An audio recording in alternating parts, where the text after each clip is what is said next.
ഇവിടെ അരി കഞ്ഞി വയ്ക്കാൻ പോലും ഭയങ്കര നിവൃത്തിയിലായിരിക്കുക. ഒരു നേരത്തെ അരിയൊക്കെ ഞങ്ങൾ 2 നേരം ആക്കിയ കഞ്ഞി വെച്ച് കുടിക്കുന്നത്. പിള്ളേരൊക്കെ അങ്ങനെ ഭയങ്കര പട്ടിണിയൊക്കെ ആയതുകൊണ്ട് ഞങ്ങൾ 2 നേരം ആക്കിയാണ് കഞ്ഞി കുടിക്കുന്നത്.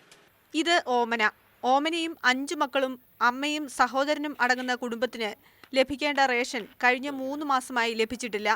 പ്ലാപ്പള്ളിയിലെ വനത്തിൽ കഴിയുന്ന ഇവർക്ക് ട്രൈബൽ ഓഫീസിൽ നിന്നും മാസം തോറും എത്തിക്കുന്ന 15 കിലോ അരിയിലാണ് ജീവിതം തള്ളി നീക്കുന്നത്. പത്തനംതിട്ട ജില്ലയിലെ ശബരിമല വനത്തിൽ കഴിയുന്ന 50ഓളം കുടുംബങ്ങളാണ് അരി ലഭിക്കാതെ പട്ടിണിയിലായിരിക്കുന്നത്. ആദിവാസി കുടുംബങ്ങൾക്ക് നിലയ്ക്കലിൽ നിന്നാണ് റേഷൻ ലഭിക്കേണ്ടത്. എന്നാൽ അരിയില്ല എന്ന മറുപടിയാണ് കടക്കാർ നൽകുന്നത്. ചോദിക്കാനായിട്ട് അന്വേഷിക്കുമ്പോൾ അവർ പറഞ്ഞ് റേഷൻ കട അരി വന്നിട്ടില്ല, അരി വരുമ്പോൾ അറിയിക്കാൻ ഇന്ന് വരെയായിട്ട് അരി അറിയിച്ചിട്ടില്ല. അങ്ങനെയൊക്കെ ബിസിനസ്സിനായി ഞങ്ങൾ പിന്നെ അരി വെക്കാൻ വാങ്ങിക്കാൻ ഭയങ്കര ബുദ്ധിമുട്ടായി. അതിൻ്റെ ഇടയ്ക്ക് 2-3 ആഴ്ച റൈവലിൽ നിന്ന് 15 കിലോ അരിയും ഒക്കെ കൊണ്ടുതന്നു. അതാണ് ഞങ്ങൾ കഴിഞ്ഞു കൊടുത്തത്. കാട്ടിൽ വനവിഭവങ്ങൾ ശേഖരിക്കാൻ പോകുന്നവർ കാട്ടുകാച്ചിലും മറ്റും കഴിച്ചാണ് ഇപ്പോൾ വിശപ്പടക്കുന്നത്.